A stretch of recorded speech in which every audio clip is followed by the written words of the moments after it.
All right, I'm in a little bit of pain and hopefully I can see a doctor today.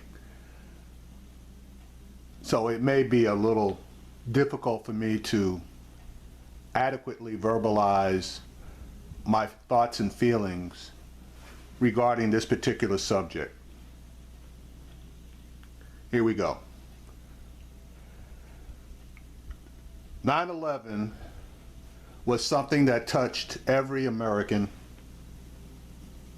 no matter what your race was or is, your sexual orientation, your heritage, color, etc. When that occurred,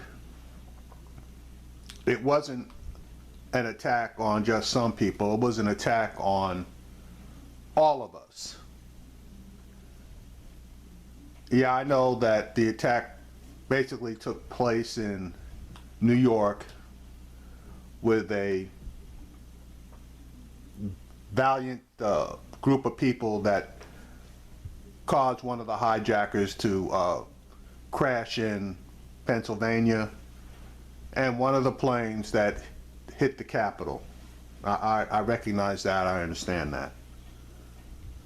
But symbolically, it was an attack on all people, East Coast, West Coast, North, South. I remember that I was concerned at the time. I was living in Los Angeles, and my family is based out of New York. And I was thinking about my brother, who was liable to be anywhere from down at the World Trade Center to up in the Bronx somewhere. And I tried like hell to locate him, and my people tried to locate him. And we finally ran him down. He was fine. So I really didn't have any worries. But all people didn't take that attack the same. I had people on my job, and remember, it's a 3-hour time difference in California from New York. And I had some managers, let's call them, that basically didn't seem to understand what was going on, and the fact that people in that office were concerned if they had loved ones that were back in New York. And I will tell you that there was an issue, but I'm not going to go into that. Anyway, to get to the full subject matter, the whole country felt the pain of the city of New York and the other spots that were struck. And for once in a long period of time, everybody was pulling together. They were all pulling together. We were one nation under God, no matter which God you decide that you want to worship. It was one nation under God, okay? And we acted in unison. I'm wondering now why, on the anniversary of 9/11, that we are not continuing to act as one nation. Okay. In my opinion, right is right and wrong is wrong. You can try to dress it up any way you want, but basically right is right and wrong is wrong. Now, this Colin Kaepernick situation is one where I believe that right is right and wrong is wrong. And I believe that his choice of protesting a symbol that does not reciprocate its love for us is the right thing to do. Now, anytime something major happens, we as a people, black people, are asked to feel the pain of other groups. And for the most part, we do. We can empathize and sympathize with other groups.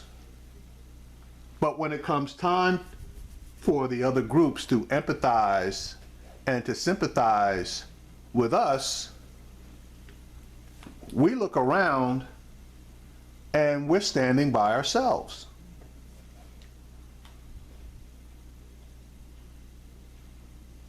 When those of us choose to stand up and make a statement regarding how we feel, oftentimes we are told to sit down and shut up. Why do I say that? For all of you women out there, when you lose a child, the hurt and the pain of the loss of that child is overwhelming. And though I am not a woman, I have seen women's reactions to other women when a child is lost.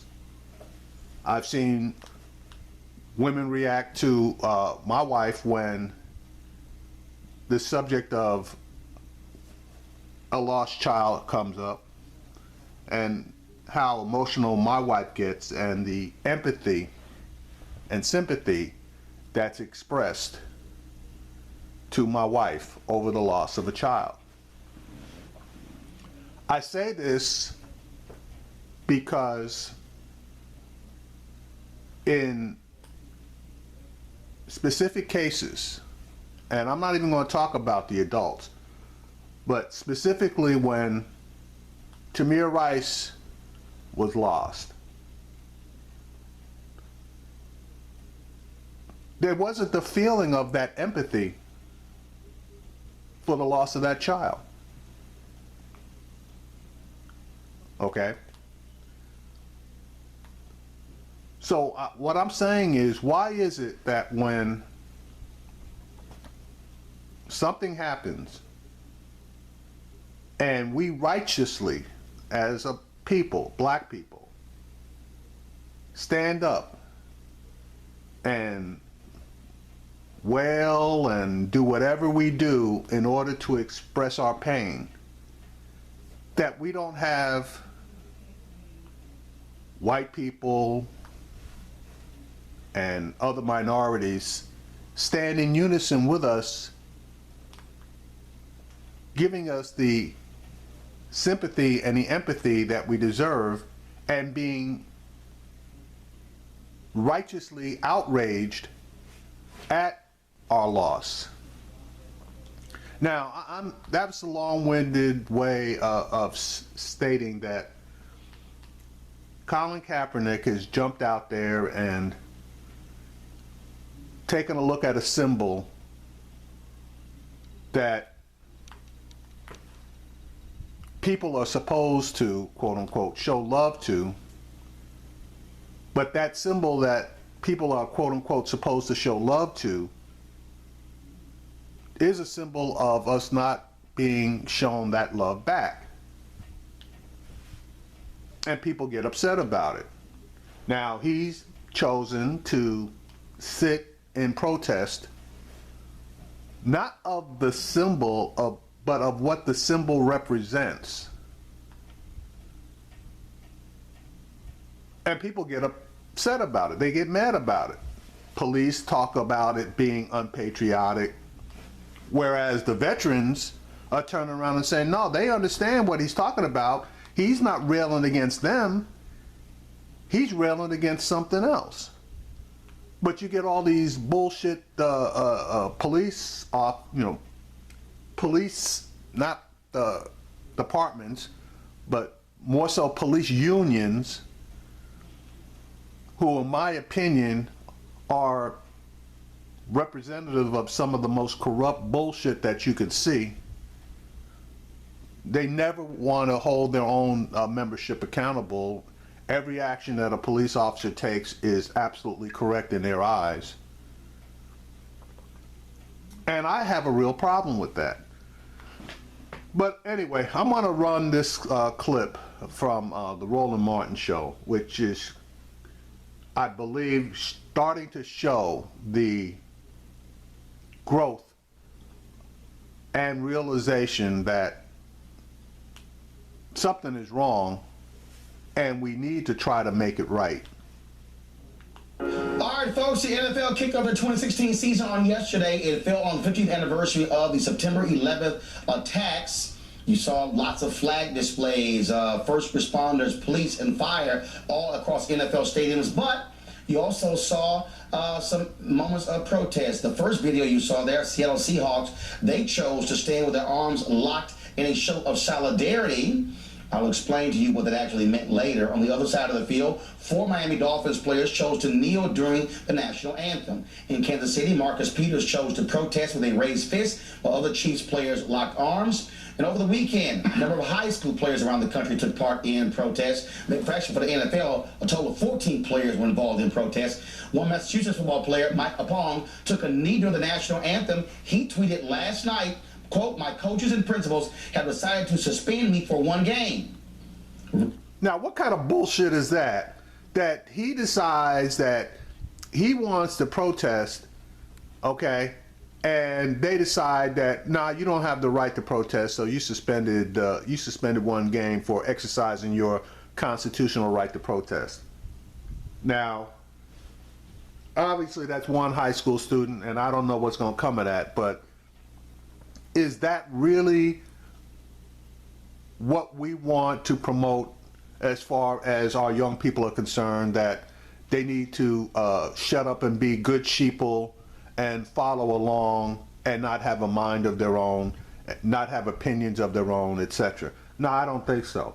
And as far as I'm concerned, those coaches and that principal, they sent the wrong message out there. We've also reached out to him, trying to get him on the show. High schools from across the country took part in the silent protest. Wagner High School in Louisville, Kentucky. Woodrow Wilson High School in Philadelphia. Lincoln High School in Nebraska. And Auburn High School in Rockford, Illinois. All of them, of course, as a result of Colin Kaepernick and San Francisco 49ers, him starting this in the preseason. They play tonight. And we'll see what he does in that game. Folks, even outside of football, a women's volleyball team in West Virginia joined in on the protest as well. And what's interesting about all of this is that you saw the San Francisco 49ers, the Seattle Seahawks protest. Doug Baldwin of the Seahawks actually released a video on Twitter the night before the game stating why they were doing it. So when I saw that, I tweeted him. I said, dude, you got to explain what this protest is all about.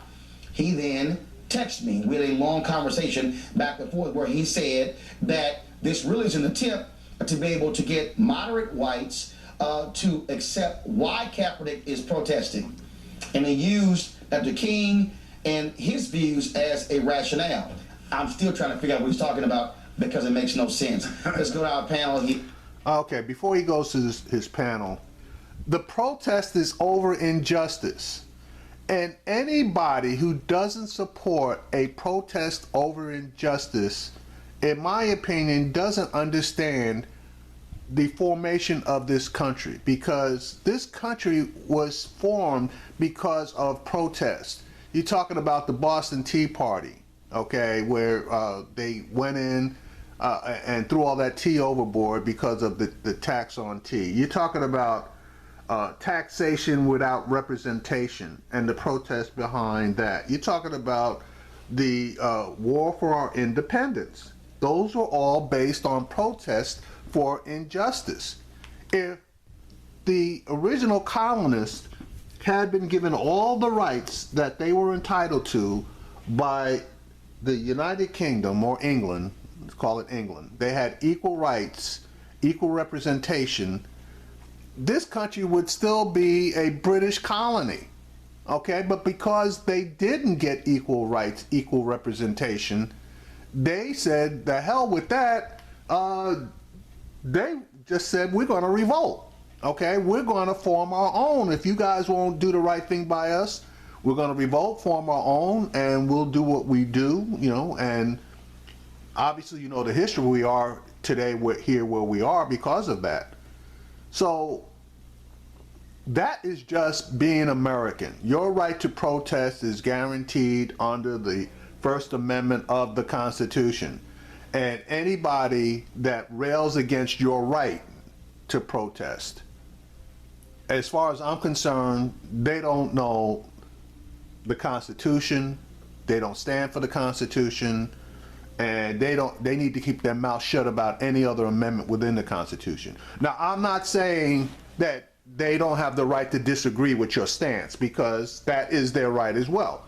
And we can go back and forth and have a debate. I'll take one side, you take the other, and we can have all the debate that we want to have, and you may never convince me that you're right, and I may never convince you that I'm right.